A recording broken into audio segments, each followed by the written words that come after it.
Hello guys, welcome back to NFT Inspo. For today's video, we are going to show you how to link a button to an email address on Wix. So you might be wondering, how do you exactly do this? Well, this one is pretty simple. So the first thing that you want to do here is you want to open up your Wix account, go to wix.com, log in and open up your editor here for the website that you want to add that specific email address. Now in here, let's go and add a button that we want to use. Let's go and click on add element here. And let's go ahead and go to buttons here. So it should be in here. Go and click on it, and you could go and choose whichever format you want.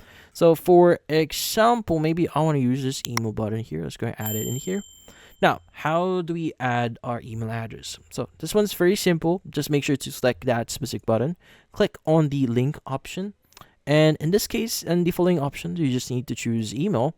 And basically just type in your email here.